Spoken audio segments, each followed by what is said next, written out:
सार्वजनिक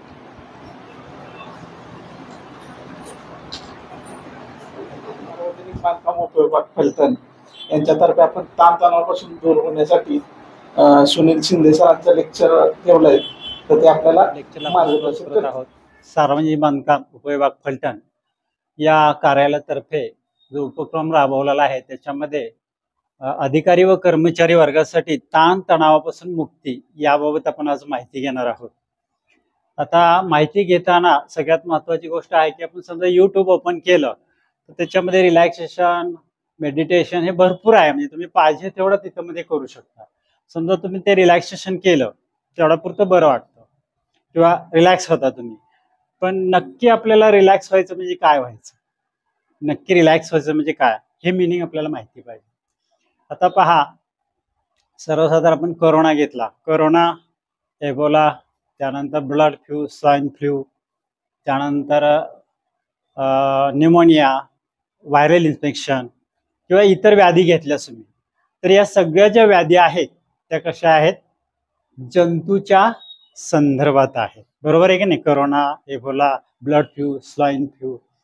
आता दुसरी साईड आपण पाहिली तर याच्यामध्ये पहिले आली लठ्ठपणा आली, मायग्रेन आलं, त्यानंतर कोलेस्ट्रॉलचं प्रमाण वाढणे, थायरॉइड पॅराथायरॉइड ग्रंथीचे स्त्राव वाढणे, त्यानंतर गॅस, ॲसिडिटी हे तर कॉमनच झालेलं आहे.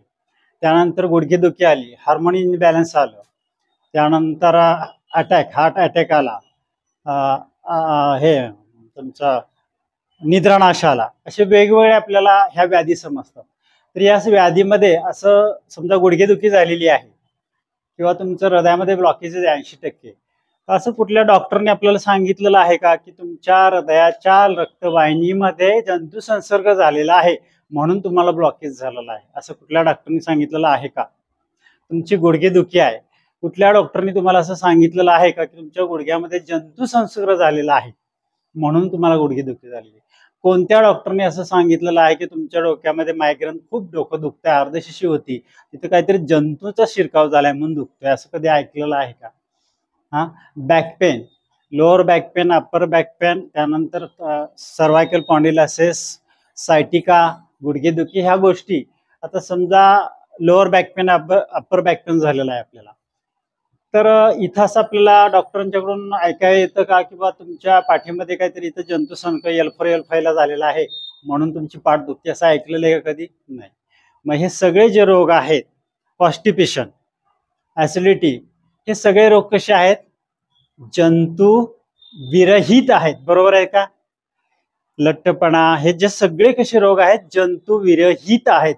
इथं कुठेही तुमच्या जंतूचा शिरकाव झाला नाही किंवा झालेला आहे म्हणून तुमच्या हृदयामध्ये ब्लॉकेज झाला असं नाहीये, कुठेही जंतूचा संपर्क नाही. मग हे व्याधी का आपल्याला होतात, काय कारण आहे याची? तर 3 मुख्य कारणं आहेत. कुठली 3 मुख्य कारणं आहेत? पहिलं कारण आहे मानसिक ताणतणाव, व्यायामाचा अभाव आणि चुकीचा आहार. हे 3 मुख्य कारण आहेत. कुठली मुख्य कारण आहेत सांगा सर? पहिलं काय आहे? मानसिक ताणतणाव, दुसरं व्यायामाचा अभाव आणि तिसरं चुकीचा आहार. आता हे दोन्ही टॉपिक आपण नंतर घेऊया, पहिलं आपल्याला मानसिक ताणतणावाकडे येऊया, हे सगळ्यात महत्वाचं आहे. आता मानसिक ताणतणाव विचार करताना आपल्याला तणाव, टेन्शन काय येतं, काय कारण असावं, तर पहिलं मन म्हणजे काय हे समजून घ्या. मनाची कार्यपद्धती लक्षात घ्या. मन म्हणजे काय असं जर आपल्याला प्रश्न विचारला तर मन म्हणजे काय, आपण काय सांगू शकता? तर मन म्हणजे विचारांची शृंखला, विचारांची चेन, इच्छेचं गाठोडं.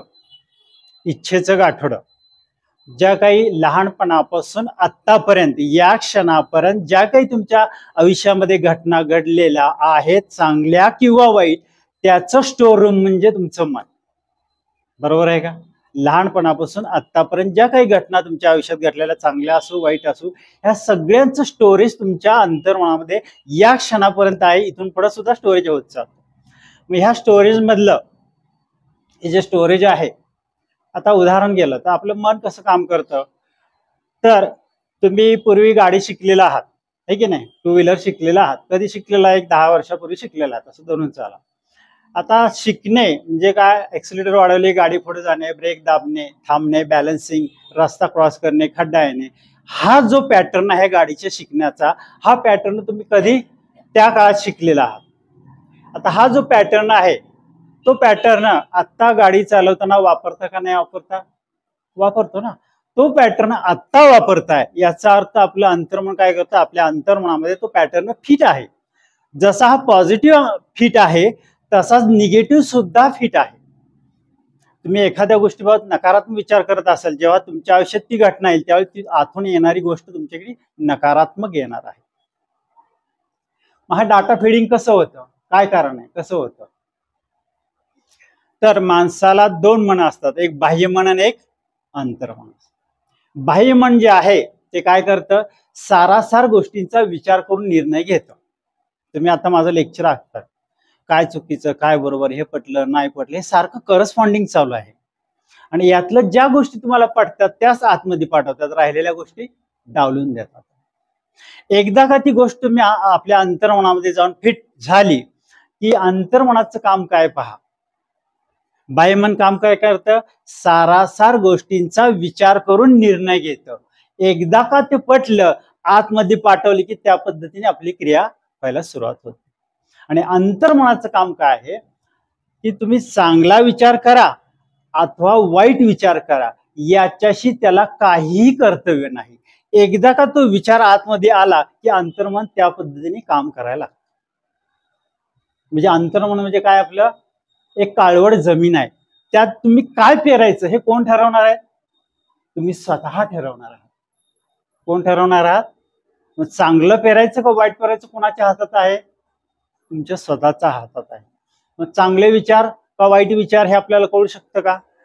कळू शकतं का नाही? चांगले विचार कुठले, वाईट विचार, बरोबर आहे की नाही? चांगले विचार वाईट विचार, ज्या आता समजा तुमचं नाव आहे राजेश नाव आहे, तुम्हाला विचारलं तुमचं नाव काय, राजेश आहे. हे नाव राजेश का टाकता तुम्ही, कसं टाकलं, तुम्ही का राजेश नाव सांगितलं? तर लहानपणी फार महत्वाची गोष्ट आहे, तुम्ही जेव्हा जन्माला येता त्यावेळी तुम्ही शरीर आणि चेतना एवढीच गोष्ट तुमच्याकडे असते. याच्यामध्ये 100% डाटामध्ये एक 9% डाटा हा अनुवंशिक आलेला असतो. बाकीचा जो 91% डाटा आहे हा तुमच्या हातात आहे, तुम्ही भरत आलेला आहात. आणि त्यात तुमचं पहिलं नाव तुम्ही भरलेलं आहे. कुठलं नाव भरलेलं आहे? राजेश. म्हणून तुम्ही, आणि ते राजेश नावाचं रिपिटिशन झालेलं आहे वारंवार, तेव्हा तुम्ही ते राजेश नाव सांगता. अशा कितीतरी घटना आहेत आपल्या आयुष्यामध्ये, हा हे काम तुला जमणार नाही, हे शक्यच नाही, हे काम माझ्या डोक्याला वैताग आहे, हे विचारच तुम्हाला काय करतात, निगेटिव्ह थिंकिंगकडे घेऊन जातात. लक्षात आलं? जे नकारात्मक वाक्य आहे, डोकं दुखणं म्हणजे काय, की एखादी गोष्ट मनासारखी न होणे. अजून एक काम आहे मायग्रेन दुखणं. काय होतं, जी गोष्ट आपल्याला मनापासून करायची आहे ना ती गोष्ट विनासायस होते. जी गोष्ट करायची नाही पण करावी लागत आहे, अशा वेळी आपल्याकडं व्याधीला सुरुवात होते. काय, जी गोष्ट करायची नाहीये मनापासून पण करावी लागत आहे, लक्षात आलं, त्यावेळी आपल्याला व्याधीला सुरुवात होते. मग ती गोष्ट आपण स्वीकारणं महत्वाचं आहे. जसं असं करायची तर आहेच ना, मग स्वीकारा, इथंच तुम्ही रिलीज होणार आहात. लक्षात आलं? इथपर्यंत मुद्दा लक्षात आला. आता अंतर्मनाचं काम काय आहे,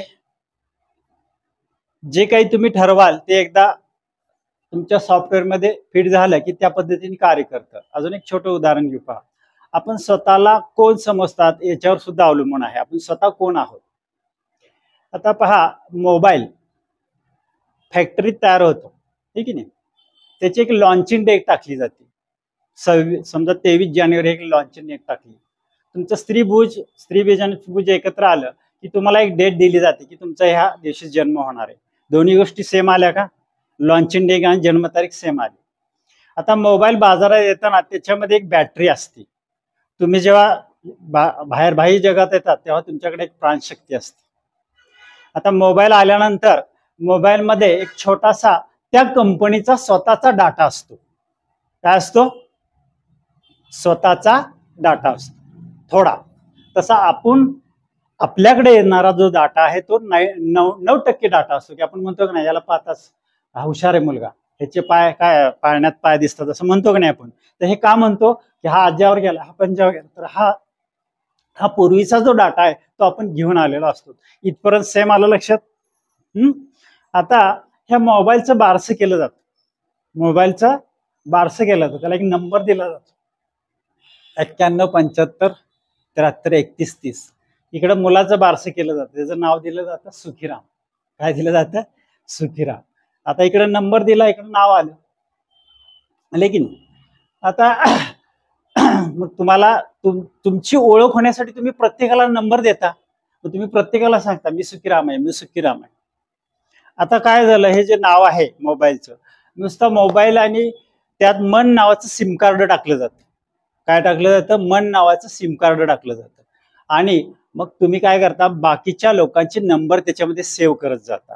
इथं तुम्ही काय करता, इकडं तुमचं नाव झालं की तुम्ही हळूहळू दादा काका मावशी ह्याच्यामध्ये वावरायला लागता. हळूहळू शिक्षक हे तुम्ही हळूहळू काय होता, लहानपणापासून एक शिशु असतात, नंतर बाळ होता, विद्यार्थी होता, त्यानंतर हळूहळू नोकरदार होता, अक्का काका मामा, जे एक्स हे सगळे काय आहेत?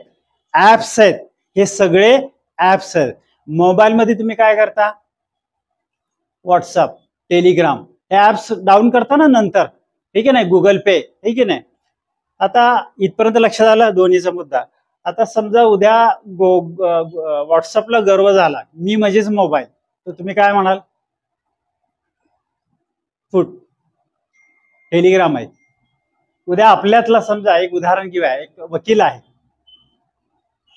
शिक्षण घेऊन त्याच्यामध्ये ते ऍप झालेलं आहे, त्यांनी ते शिकलेलं आहात, त्याच्या सॉफ्टवेअरमध्ये वकील नावाचं ऍप आहे, तो म्हणजे वकील नव्हे, हे लक्षात ठेवा. तो वकील नव्हे, त्यांनी ते ऍप घेतलेलं आहे आणि त्याचं ऍप वापरताना 10 ते 6, ठीक आहे, त्यांनी काळा कोट अंगावर चढवलेला आहे, त्याला मान द्या, त्याचं हे करा, मान द्या. पण 6 नंतर वकील घरी आल्यानंतर काय म्हणतो? घरी आल्यानंतर काय म्हणतो की एवढा मोठा जज माझं सगळं ऐकतो नाही तर लिहून घेतो ना, त्याच्यावर विचार करतो, विचार करत नाही तर त्याच्यावर विचार करून निर्णय देत नाही तर तो निर्णय सगळ्यांना मान्य करावा लागतो. आणि तू माझं एवढं सुद्धा ऐकत नाहीस, तू माझं एवढं सुद्धा ऐक नाही. याचा अर्थ काय झाला? अजूनही तो वकिलाचा कोट त्याच्या अंगावर आहे. 6 नंतरची गोष्ट. मग यावेळी म्हणजे अजूनही तो सकाळी फोन केला तरी वकील, दुपारी फोन केला तरी वकील, रात्री 12 वाजता फोन केला तरी वकील. केव्हा हे वाघाचं कातड उतरवणार आहात तुम्ही? 6 नंतर तुम्ही तुमच्या वैयक्तिक जीवनात आला पाहिजे. 7 नंतर, 8 नंतर, की त्यावेळी तुम्ही कोण असणार आहात? त्यावेळी तुम्ही फक्त चेतना आणि एक शरीर असणार आहे. तुम्ही तुमच्या फॅमिलीमध्ये इन्व्हॉल्व व्हा, त्यांची सुख दुःख पहा. कधीच नाही. मला काय माझं लक्षात आलं, काय टेन्शनदायक वाटत नाही ना? जे मला समजतं ते मी सांगतोय. तर हे मी पण जे आहे ते तुम्हाला एक ठराव, म्हणजे तुम्ही समजा मी इंजिनियर आहे, मी डॉक्टर आहे, मी वकील आहे, हे तुम्हाला वापरायला दिलेले ऍप्स आहे. हे ऍपचा वापर तेवढा पुरतं करा. त्यानंतर तुम्हाला ते ऍप्स घरी गेल्यानंतर डिलीट म्हणण्यापेक्षा ते काढून ठेवता आलं पाहिजे. जसं कोट काढून खुंटीवर वकिलाने ठेवला की मग तो पुन्हा पूर्व स्थितीमध्ये, मूळ स्थितीमध्ये आला पाहिजे. तेव्हा तुमचं टेन्शन रिलीज होईल. आपण काय संध्याकाळी 12 वाजता फोन केला, हा कळतंय का ना तुला किती वाजता फोन करतोय, म्हणजे काय झालं, याचा अर्थ असा झाला की अजूनही तुम्ही ते वाघाचं कतडा अंगावर घेऊन वावरत आहात. यानंतर 6 नंतर तुम्ही तुमच्या मूलस्थानी आलं पाहिजे, हे महत्वाचं आहे. लक्षात आलं?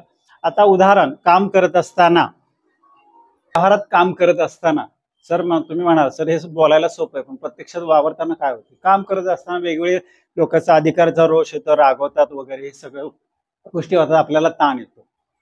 पण यावेळी तुमच्या लक्षात आलं पाहिजे की आपल्या लक्षात आलं पाहिजे की हा जो राग आहे तो आपण किती घ्यायचा म्हणावा.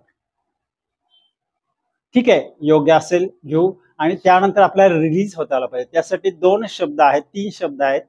जसं आपण कॉम्प्युटर मधला डाटा जसा डिलीट करतो, तसं तुम्हाला एखादी गोष्ट, तुम्ही एखाद्याला रागवतो असाल किंवा दुसरा एखाद्याला रागवत असेल, तर आपलं मन तिथं रिलॅक्स पाहिजे की हे चुकीचं आहे, डिलीट डिलीट डिलीट डिलीट 3 वेळा फक्त डिलीट म्हणा आणि तुम्ही पुन्हा तुमच्या मूलस्थानी या. म्हणजे दुसरं, आता समजा उदाहरण असं धरून चालूया की मी एक पेढ्याचा बॉक्स आणला, रसवान दिला, शिंदे रसवान दिला, घ्या. तुम्ही घेतला, घरी नेऊन वाटला, सगळे खुश झाले. दुसऱ्या दिवशी परत पेढ्याचा बॉक्स आणला, तुम्हाला नको, तुमच्याकडेच ठेवा. आता माझ्याकडे राहिला, मी काय केला, तो पेढ्याचा घरी नेऊन फाटून टाकला. दुसऱ्या दिवशी तिसऱ्या दिवशी तुम्हाला कोणतरी वाईट बोललं, तुम्ही ते स्वीकारलं आणि घरी नेऊन वाटलं का तुम्ही स्वीकारलं ते. त्याच वेळी तुम्ही म्हणला हे माझ्यासाठी नाही, तुझ्याकडेच ठेव. ते कुणाकडे राहणार आहे? मी रागवलेलं माझ्याकडेच राहणार आहे. मग तो ताण कुठं जाणार? मग तो घरी निघणार आहे. यासाठी तासाला क्षणाला सजग राहिलं पाहिजे. कोणत्या गोष्टी नकारात्मक गोष्टीला आपण स्वीकृती देत आहे आणि कुठल्या नकारात्मक गोष्टीला आणि होकारात्मक स्वीकृती देत आहे, हे फार महत्वाचं आहे. कोणती नकारात्मक गोष्ट आपण स्वीकारतोय का, या क्षणी आपण सावध राहिलं पाहिजे. तासाला सजग राहिलं पाहिजे. खरं वाक्य काय आहे? जगातला कुठलाही माणूस तुम्हाला सुखी अगर दुखी करू शकत नाही, जोपर्यंत तुम्ही स्वतः सुखी किंवा दुखी व्हायचं ठरवत नाही तोपर्यंत. आणि ह्याचं मूळ काय आहे?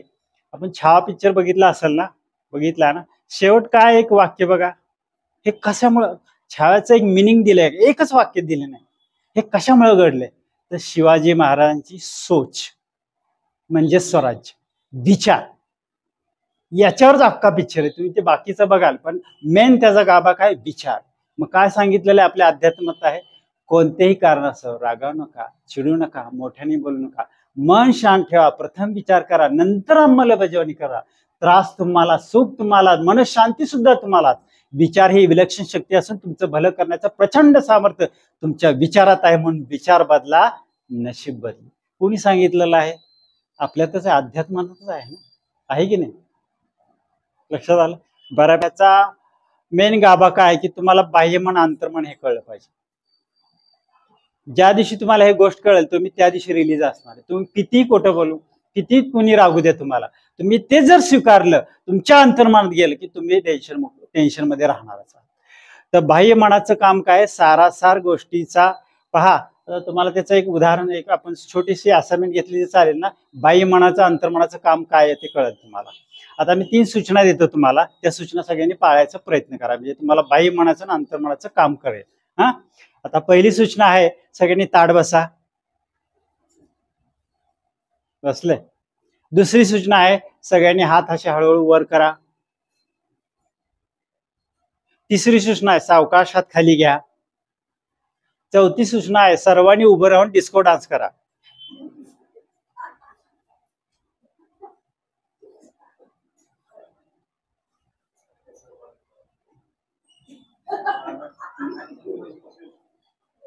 तर पहा काय घडलं ते. पहिली सूचना दिला, ताड बसा. ही सूचना तुमच्या बाह्य मनाने अंतर्मनामध्ये टाकली, इथं काही धोका नाही. दुसरी सूचना सांगितली की हात वर करा, ही सूचना तुमच्या बाह्य मनाने ऐकली, अंतर्मनाकडे गेलेली, अंतर्मनाने सांगितली इथं काही धोका नाही. तिसरी सूचना सांगितली की हात खाली करा, ही सूचना तुमच्या बाह्य मनाने ऐकली, अंतर्मनाकडे गेली, हे काही धोकादायक नाही. आणि चौथी सूचना आली की उभं राहून डान्स करा, ही सूचना तुमच्या बाह्य मनाने ऐकली, अंतर्मनामध्ये गेली. आता इथं मात्र घोटाळा झाला. इथं काय झालं की पूर्वीचा डाटा फीड आहे. समजा मी इथं उभं राहिले तर लोक हसतील, असं कसं? बहुतेक सरांचे डोकं फिरलेलं दिसते, काहीतरी नाचायला सांगतात, वेगवेगळे विचार आले तुमच्यामध्ये, कारण पूर्वीचा डाटा आहे. म्हणून तुम्ही तिसरी सूचना फेटाळली. याचा अर्थ काम कसं करतं? बाह्यमन काम काय करतं? सारासार गोष्टीचा विचार करतो, योग्य वाटली तर आत पाठवली. आणि चौथी सूचना काय झाली?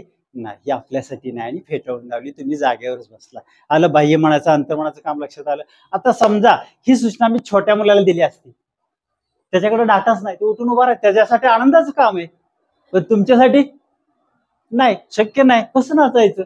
शक्यच नाही. हा कोणी फिट, हे जर तुमच्या अंतर्मनात पूर्वी जर फिट नसतं तर आज तुम्ही उभं राहून नाचला असता. येस और नो? बरोबर आहे का नाही? ह्या गोष्टी आपल्याला बाह्य मनाचं अंतर्मनाचं हे काम कळलंच पाहिजे. 100% कळायचं. प्रत्येक तासाला क्षणाला आपण सजग राहिले. कुठली नकारात्मक गोष्ट आपल्याकडे येते ती आपण लॉक केली पाहिजे. असं पण आहे की तुम्ही बोलता बोलता असं करता, हे तुला हे जमणार नाही, हे हा मुलगा ना ढ आहे. एक शेवटचं उदाहरण घेऊन थांबूया आपण मुलाच्या बाबतीत, म्हणजे आपण किती सजग राहिलं.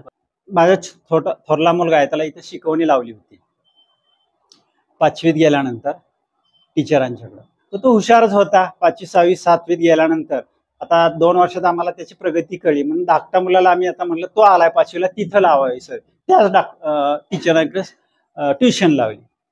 आता ट्युशन लावल्या तर महिना गेला, त्यानंतर मी आणि मॅडम आता कसं काय आपल्या मुलाची प्रगती टीचरना विचारला म्हणजे कसा आहे मुलगा हे विचारायला गेलं पाहिजे का नाही. मग आम्ही गेलो. आता प्रसंग कसा आहे बघा, इथं मॅडम उभ्या आहेत, त्या इथं मी उभा आहे, आमच्या मॅडम इथं आणि मुलगा इथं उभा आहे. तर त्या टीचरांना काय वाटलं काहीतरी एक्स्ट्रा सांगावं. म्हणले थोरला मुलगा हुशार आहे पण धाकट्याची ग्रास्पिंग कॅपॅसिटी कमी आहे. बघा, थोरला मुलगा तसा हुशार आहे पण धाकट्याची ग्रास्पिंग कॅपॅसिटी कमी. आता मला ह्या गोष्टी तेव्हापासून माहित होत्या. आम्ही म्हणलं हो सर. आता टीचरांनी काय वाटलं असं ते सांगितलं असेल त्यांना. हे सगळं झालं बिलं आम्ही घरी आलो की मुलांनी मला पहिला प्रश्न विचारला, पप्पा ग्रास्पिंग कॅपॅसिटी म्हणजे कमी म्हणजे काय. तर मी त्याला म्हणलं तुझी ग्रास्पिंग कॅपॅसिटी म्हणजे ग्रहण करण्याची क्षमता चांगली आहे, ते तू डोक्यात घेऊ नको, आम्हाला हे माहिती होतं. लक्षात आलं का. प्रत्यक्षात काय झालं, थोरला मुलगा कमी शिकला आणि धाकटा जास्त शिकला. म्हणजे दुसऱ्याकडून येणारे निगेटिव्ह विचार सुद्धा तुम्हाला लॉक करता आले पाहिजेत. हे आपल्यासाठी नाही, एवढंच म्हणायचं, हे माझ्यासाठी नाही. तेव्हा तुम्ही ताणतणावातून मुक्त व्हा. आणि हे खूप सोपं आहे, हे खूप सोपं आहे, काही अवघड नाही. फक्त आपण सजग राहिलं पाहिजे. त्यासाठी मेडिटेशन केलं पाहिजे, युट्यूबला उपलब्ध आहेत. रिलॅक्सेशन केलं पाहिजे. आता मेडिटेशन मगाशी मी सांगितलं, शवासन केलं पाहिजे. एक तास तुम्हाला स्वतःसाठी दिला पाहिजेत व्यायामासाठी. 1 तास कंपल्सरी दिला पाहिजे, व्यायामासाठी दिलाच पाहिजे. आरोग्य हे तुमच्याकडे आपोआप येणार नाही, ते तुम्हाला मिळवावंच लागणार आहे. काय मिळवावंच लागणार आहे. तुम्ही म्हणाल मला वेळ नाही, 24 तास मला वेळच नाहीये. सांगा बरं, आपल्या माजी राष्ट्रपती प्रतिभाताई चव्हाण ना, पाटील सॉरी, तर त्यांचा आत्मलेख वाचला. आता त्यांच्या मागे किती कामं असतील सांगा बरं, किती कामं असतील. पहाटे 5:30ला उठून 1 तास योगा केल्याशिवाय ते बाहेर पडत नाही. त्यांची प्रकृती बघा, त्याची बॉडी लँग्वेज पहा. विलासराव उंडाळकर पहाटे 4:30ला उठून 1 तास योगा केल्याशिवाय ते बाहेरच पडत नाही. मग आपण तर सर्वसामान्य, आपल्याकडे भरपूर वेळ आहे. आपला वेळ आता सध्या ह्याच्यात गेलेला आहे. कशात गेलेला आहे? ह्याच्यात गेलेला आहे. लक्षात आलं. तर महत्वाची गोष्ट, चांगलं काही वाईट काही हे ओळखता आलं पाहिजे. कुठली गोष्ट आत पाठवायची नकारात्मक असेल तर लॉक करा. ही माझ्यासाठी नाही, एवढंच वाक्य म्हणायचं 3 वेळा, हे माझ्यासाठी नाही. मानसिक ताणतणावावर अजून काही विचारायचं आहे का? पुढचे 2 टॉपिक आहेत. कुठले? आहाराचं तर खूप डीप आहे, आणि व्यायाम, हे 2 गोष्टी आपण नंतर बघूया. पण याच्याबाबत अजून काही विचार असेल तर विचारा. ते 2-2 घंटे को खाना दे दो असं म्हणलेलं आहे का?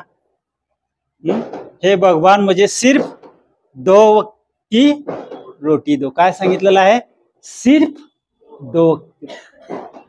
मग आपल्याला खायचं आहे ते किती वेळा खायचं? दिवसातनं फक्त 2च वेळा इटिंग करायचं आहे. किती वेळा करायचं आहे? किती वेळा? 2 वेळा इटिंग करायचं आहे. आता जेवण म्हणजे काय हे लक्षात घ्या. आता माझं डाएट सांगतो तुम्हाला. सकाळी उठल्यानंतर 6ला उठला, सकाळी उठल्यानंतर पेय पान ठेवलेलं आहे. पेय पान काय आहे? मुनका पाणी, काजू बदाम भिजत टाकायचे, त्यानंतर सिया पावडर, मेथी दाणा, त्यानंतर अलोवेरा ज्यूस, आवळा ज्यूस, हे सकाळी एक पेय पान घ्यायचं 1 ग्लासभर. मुनके रात्री भिजत टाका, सकाळी प्या. जे पहिला जो आपल्याला इंटेक आहे तो फक्त पेय पानाचा आहे. कुठला आहे? पेय पानाचा. त्याच्यामध्ये मेथी दाणा घेऊ शकता, आवळा ज्यूस घेऊ शकता. 6:30-7ला घेतला. यानंतर दुसरा इंटेक आहे तो जेवण, मुख्य जेवण. जोपर्यंत तुम्हाला कडकडून भूक लागत नाही तोपर्यंत जेवायचं नाही. तोपर्यंत नाश्ता नाश पावणार आहे, लक्षात घ्या. नाश्ता आपल्याकडे नाहीये, फॉरेनचं प्रोडक्ट आहे. जोपर्यंत तुम्हाला भूक लागत नाही तोपर्यंत जेवायचं. कडकडून भूक लागली की आतून डिमांड काय दे. आता पित्त आलेलं आहे, हायड्रोक्लोरिक ऍसिड जठरात आलेलं आहे, ते म्हणते मला द्या पचवायला, दे काहीतरी अन्न. त्याच वेळी तुम्ही चहा पिता, याचा अर्थ त्याची कॅपॅसिटी पचवण्याची मारून टाकतात. इथं जेवायचं. जेवणामध्ये फार फार महत्वाचा मुद्दा आहे, माइंडफुल इटिंग झालं पाहिजे. कसं झालं पाहिजे?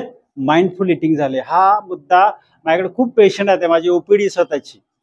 इतके पेशंट यायला महिलांच्या बाबतीत थायरॉइडचा त्रास सुद्धा व्हायला लागलाय. माइंडफुल इटिंग म्हणजे काय? पुढं ताट ठेवलंय, समोर एलईडी चालू आहे, आणि एलईडी मध्ये चालू आहे मुन्नी बदनाम होई डार्लिंग तेरेली, आणि इकडे जेवण चाललेलं आहे. काय चाललेलं आहे, इकडे जेवण चाललेलं आहे, समोर मोबाईल आहे, डोक्यात मेसेज चालू आहे. असे हे द्विअर्थी जेवण चालू आहे. किती द्विअर्थी जेवण चाललेलं आहे पहा. तुम्ही जेवल्यानंतर जठरामध्ये अन्न गेल्या तर तिथून, आजच लेक्चर आमच्या क्लासमध्ये झालं, जठरा गेल्यानंतर तिथं तुमचं कार्बोहायड्रेट, प्रोटीन्स काय जे तुम्ही खाल ते गेलेलं आहे. काय तिथून तुम्हाला उलटा मेसेज येतो, वेगस नर्व म्हणतात त्याला, वेगस नर्व, की आतमध्ये आलेलं आहे, पुढे काय करायचं त्याचं. आणि त्याच वेळी तुमच्या डोक्यामध्ये काय चालू आहेत, विचार चालू आहेत, मेसेज पाठवायचं चालू आहे, टीव्ही बघायचं चालू आहे, टीव्ही बघत बघत खाताय. कार्बोहायड्रेट हे फक्त तोंडातच पचतं, खाली पचत नाही.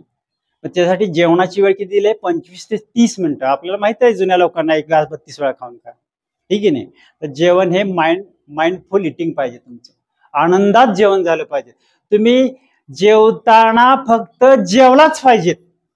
आता मी एवढं सांगतो, माझ्याकडं दर 2-2 तासाला गॅसचे ढेकर येणारे मॅडम वगैरे आलेले आहेत. त्यांना एकच सांगितलेलं आहे, तुम्ही एक पाट घ्या, पाटावर ताट ठेवा, तुम्ही खाली बसा, त्याला रांगोळी काढा, एक उदबत्ती लावा आणि जेवा. आणि ज्या कोणी अन्न बनवलेलं आहे त्याचे धन्यवाद द्या आणि ते जेवा. तुम्हाला 101% जेवण पचलंच पाहिजे, 101%. एका दिवसात रिझल्ट आहे. दुसरं जेवण, पहिलं पेयपान झालं, दुसरं जेवण झालं 12. आता हे 3 तास इथं 3 तास इथं, 6 तास गेले का. बरोबर 5:30-6 वाजता इथं मात्र फलाहार करायचा, कंपल्सरी फलाहार खा, त्याशिवाय तुमची रोगप्रतिकार शक्ती वाढणारच नाहीये. ज्यूस पिऊ नका, उसाचा रस पिऊ शकता, नारळ पाणी पिऊ शकता. इथं कंपल्सरी फळं खावा. जेवणासोबत फळं खाऊ नका, 0 व्हॅल्यू त्याची. फलाहार झाला, इथून 7:30-8ला तुमचं संध्याकाळचं जेवण. सकाळच्या जेवणात चपाती, संध्याकाळच्या जेवणात भाकरी, भात, भाजी, साधं जेवण, अगदी हलकं फुलकं. दोन्ही जेवणामध्ये ताक वापरा, दोन्ही जेवणामध्ये तुपाचा वापर ठेवा. इथपर्यंत लक्षात आलं. तांदूळ हचडीचे वापरा, अगदी शॉर्टमध्ये सांगतो. तेल घाण्याचं वापरा, मिठाचा वापर समुद्र मिठाचा करा, आजच लेक्चर झाले. त्यानंतर सगळ्यात महत्वाची इम्पॉर्टंट गोष्ट म्हणजे दूध पूर्ण बंद करा, दूध बिलकुल घेऊ नका. त्याचं अर्धा तासाचं लेक्चर आहे ते. दूध हे जाग्यावर तुम्हाला 3-4 दिवसात त्याचा रिझल्ट मिळेल. सांगा, एका पातेल्यामध्ये दूध तापत ठेवलं, एकात पाणी तापत ठेवलं, कुठलं वतू जाईल. मग दुधामध्ये काय आहे, गॅस आहे ना, म्हणून ते वर आलं. पोटात गेलं गॅस होणार तर काय होणार. खूप मोठं लेक्चर आहे ते, ठीक आहे. तर दूध बंद करा. त्यानंतर गव्हाचा वापर 20% करा आणि बाकी ज्वारी, बाजरी, अजून काय नाचणी याचा भरपूर वापर करा.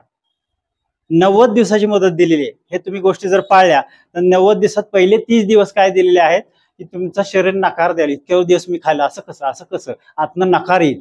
पुढच्या 30 दिवसामध्ये शरीरातनं घाण जायला सुरुवात होईल, सर्दीतनं जाईल, लूज मोशन होईल आणि पुढचे 30 दिवस आहेत तुम्हाला मस्त आरोग्याकडे घेऊन जाईल. तुम्ही म्हणाल की हे कसं काय घडलं.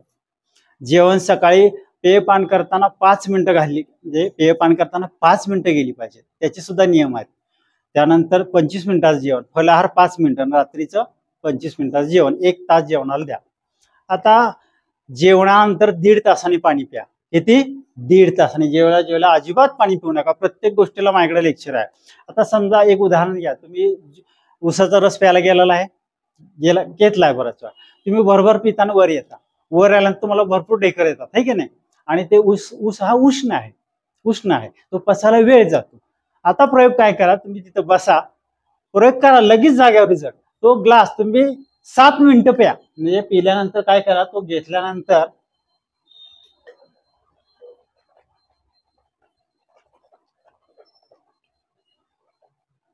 मग घ्या. म्हणजे काय होईल, त्या ऊसामध्ये तुमची लाळ मिसळत तुमचा तो ऊस अल्कलाईन होईल.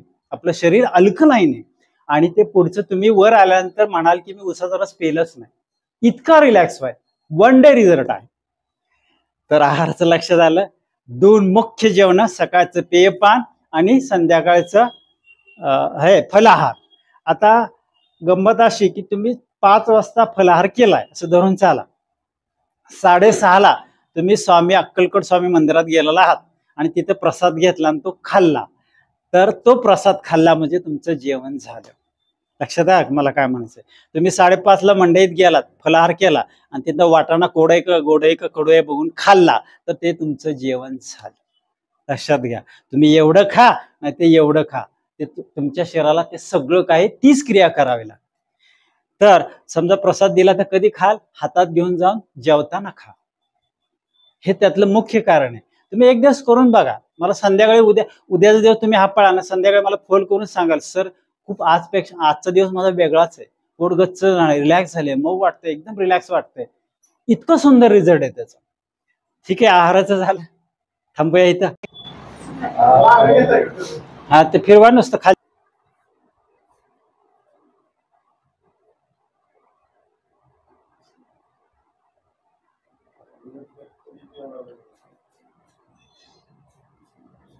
स्माइल करा जरा सगळेजण.